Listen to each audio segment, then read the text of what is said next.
Hey, Bleedbigblue. It's him from podcast. Just wanted to come talk to you guys. I know we just went through a Dallas Cowboys loss, which hurts more than, all other losses, let's be honest. And we never want to go through that. And after the game we just saw, I know a lot of us are getting flashbacks to last year. And I don't blame you. And I'm trying to get, trying to stay in a positive mood because obviously you guys know I deal with Captain Negative. And he can tell you, he bringing down that hole. And I'm not trying to get that negative yet, especially being in the second week of the season. But I think we can pull this out. But there's definitely going to have to be some drastic moves start getting made. And some changes going on. Because we are being way too conservative. But I'll get into that throughout the video. It's time for the list of glory and the list of shame. And as usual, I'm going to try to start with the list of glory, which is trying to stay positive. And I'll show the very little positives I saw in that game. I'm going to go through them with you. Number 1, Saquon Barkley. You just made the list! Yes, I know he only had 28 yards rushing, but he was pretty much our whole offense. Whether that was the plan or not, I don't know, because he had 14 catches. 14 catches for 80 yards. I want to put it out there. He had 14 catches. Ingram, Odell, and Shepard had a total of 14 catches between the three of them. And Barkley had 14. Now, I really hope that's not the offensive game plan. I do like the fact that you put in the ball in Barkley's hands. And, hey, I love the way he runs. I love the way he plays. As much as I was down on Giants taking him at number 2, I love him as a Giant. I just think he's a great player. And he's probably going to be a usual person on this list of glory because he looks like he's going to be our whole offense all season. Hopefully they start switching it up, keep getting the ball in his hands, but let's put it in different ways. But you know what? Props to you, Saquon Barkley. You played a hell of a game. I know you can just get better. Welcome to the list of glory. Number 2 on my list of glory. I wanted to give it to a defensive guy. Because our defense is not playing horrible. We are holding people to the point. Our offense is not obviously helping out in the other side. But one guy that I know didn't show up on the stat sheet, but I saw pretty much wreaking havoc on Cowboys offensive line is Damon Harrison. You just made the list. Snacks.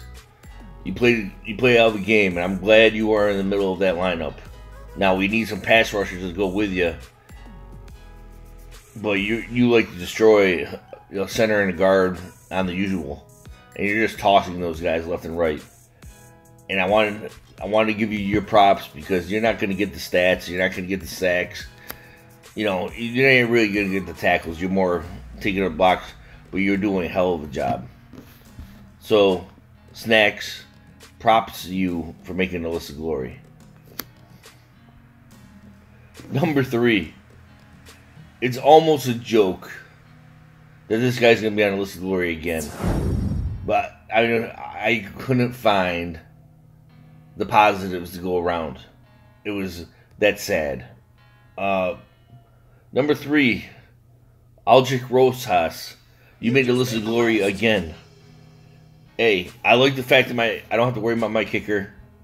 The problem was I was worried about you last year. And this year, at least, you haven't missed a field goal yet. You were 2 for 2 this game. And, the one that put it over the top for me is the fact that you had a good first onside kick that, we got back. I mean, granted, it meant nothing and it's all trash time. But, it was a good play. I mean, granted, you didn't have that good a kick on the second time around, but I can't blame you for that, and the percentages aren't there for us to get the onside kick anyway. But that's sad, guys, that I have to put a kicker on. Not once, but twice in 2 weeks. But as far as positives, I mean, can you guys tell me different? Hey, like I said, leave the comments in the video. If somebody I'm missing, because I really don't think I'm missing a whole lot of people. Now, list of shame. There's a whole lot of people could be on this list. I'm gonna start off with number 1 because literally, because of this guy, we pretty much started out 7-0, down 7-0. Janoris Jenkins, you made the list of shame. Shame. You didn't play a horrible game, but the fact that Tavon Austin toasted you first thing in the game set the mood for the whole game. Us being down 7-0 that quick, especially against our top corner, is not a good look. And that's definitely something we did not need. We need someone to make a spark on this team. And I definitely think you could be one of those players, but it was not during this game. And it definitely wasn't when you're getting beat for 70 yards by Tavon Austin. So, shame on you, Janoris Jenkins. You made the list of shame. Number 2. The man that I defend all the time. But I can't defend you after this game. Number 2, Eli Manning. Shame. Shame. You were 33 of 44 for 279, 1 touchdown. That doesn't sound horrible, but don't get confused with the trash yards and the trash stats when the game's out of reach. My problem with Eli is, out of 33 of those receptions, 14 of them went to Saquon Barkley. You're not using our wide receiver core. You're not using the tight ends. We're not throwing the ball past 10 yards. And that's the problem with our drives. And we're stalling out on drives because, for whatever reason, we keep running routes that are short of the marker. And I don't know if that's Shermer. I don't know if it's a product of Eli. I don't know if it's a product of the offensive line not getting enough time for us to even have those pass plays develop. It might be a combination of all of them. But it's unacceptable. And Eli, you know what? If this is the way you're going to play, I have no problem with them benching you. I remember the Eli that take risk. I'll take the interceptions. Because I know you can have a lot more touchdowns in your arm than you have interceptions. I'm all about you playing conservative and not turning the ball over. But let's not play not to lose. Let's play to win. And that's the Eli that used to be the case. I don't know where that Eli went. I don't know what's going on with you, but you need to play better. But shame on you, Eli, for being on the list of shame. Number 3. I mean, how can I not put all these guys on the list of shame? Offensive line. You gave up 6 sacks. Now, this was supposed to be an easier defense than Jacksonville. Now, I'm gonna give people a little heads up. Dallas has a really good defense, and they're really young. But they're not on the same level as Jacksonville. And honestly, you guys played worse. You guys couldn't handle stunts. You can't handle stunts. There's no communication on this offensive line, and now we lost Jalapio in the center, who was calling out the plays. This might be a rough year because of you guys again. Now, I knew we upgraded the offensive line. I knew it wasn't fixed completely. There's no way you could fix it in one season. There's no way to get that chemistry like that. But who wants a job next year? I mean, let's be honest. And who doesn't? You guys need to play better, or this team's going to keep doing nothing on offense. you already have Eli gun-shy. Let's not do it to other people as well, and let's not get people hurt. Let's,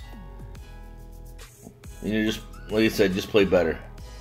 Learn from these mistakes. Don't just keep making them. And I want to give a little quick dishonorable mention.